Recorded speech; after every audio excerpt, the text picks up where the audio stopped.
Someone killed my parents. Pardon me? Someone killed my parents. What? Who's the person that was shot? My mom and my dad. We've heard the hysterics, but we haven't looked at the wiring. Welcome to the psychological autopsy of the Menendez brothers.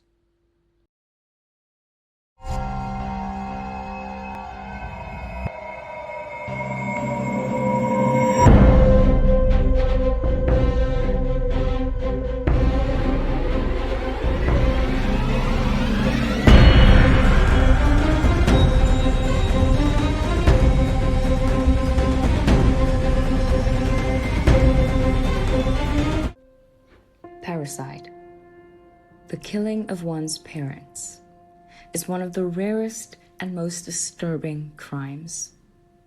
It violates something deeply ingrained in us.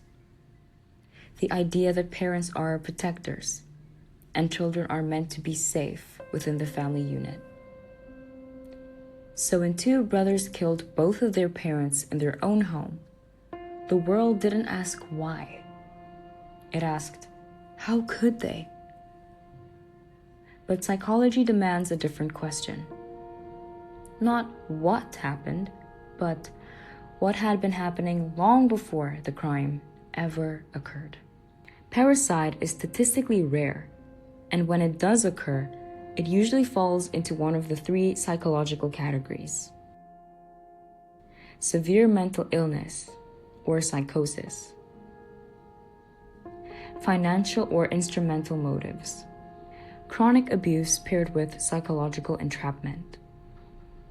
The third category is the most controversial and the most uncomfortable because it forces us to confront what prolonged trauma does to the developing brain.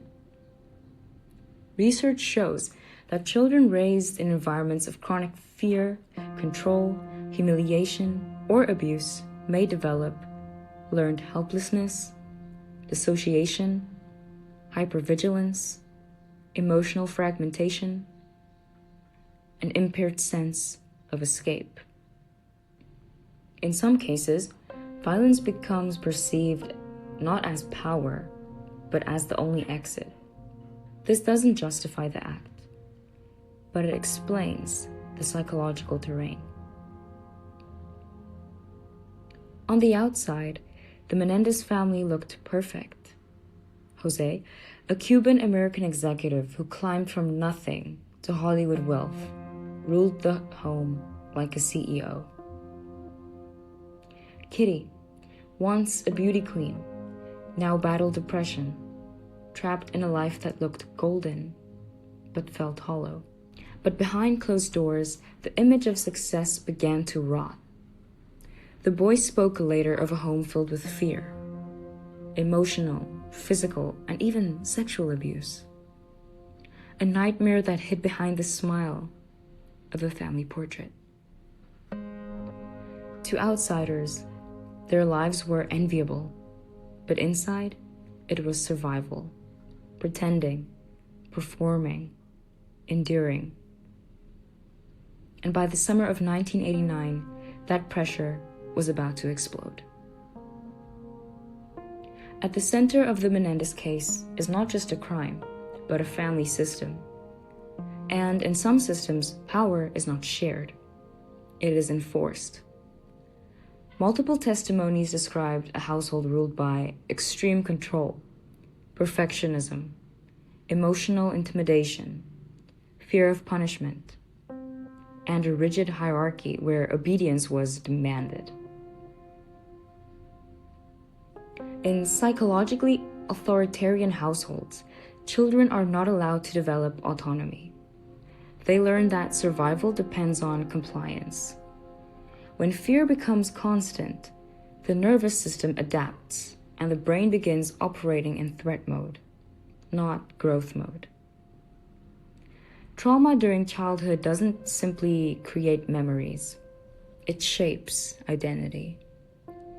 Chronic abuse, especially when combined with secrecy or disbelief, can lead to dissociation, and that is described as mentally leaving the body, splitting, holding conflicting realities, emotional numbing, and difficulty distinguishing danger from safety. One of the most damaging aspects of long-term abuse is entrapment, the feeling that there is no safe adult, no outside help, no exit. Psychologically, when escape feels impossible, the brain stops planning futures. It plans survival. This is where trauma distorts perception. From a psychological standpoint, the crime itself is not the beginning of the story. It is the endpoint of long internal collapse. Research into trauma-related violence shows that when individuals live under prolonged threat, emotional regulation deteriorates. Fear turns into panic. Panic turns into impulsivity. This does not remove responsibility, but it reframes the act as a failure of prevention, not a spontaneous eruption of evil. Some people saw trauma. Others saw manipulation. The jury saw both. The Menendez trial unfolded under intense media scrutiny. And media narratives tend to prefer simple binaries: monsters versus victims, greed versus innocence, good versus evil. Trauma narratives are complicated. They make people uncomfortable. The idea that abuse can coexist with criminal responsibility doesn't fit neatly into headlines, so it's often discarded. Psychologically, public disbelief can mirror the same invalidation trauma survivors experience within abusive families. You're exaggerating. You're lying. It wasn't that bad. Understanding trauma is not the same as excusing violence. The Menendez brothers are responsible for their actions. 2 lives were taken. That reality matters. But psychology exists to reduce future harm, not just punish past acts. If we refuse to examine how abuse, fear, and power distort developing minds, we guarantee repetition. Understanding is not forgiveness, it's prevention. The Menendez case forces us to confront uncomfortable truths. Abuse doesn't always look dramatic.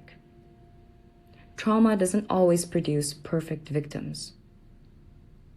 The justice system struggles with nuance. Media narratives shape public belief more than evidence. Most importantly, it asks us whether society is willing to intervene before violence or only react afterward. Parricide is not born in a single moment. It grows in silence, fear, and isolation. Eric and Lyle's case is not just about what they did, but about what failed to protect them long before the crime occurred.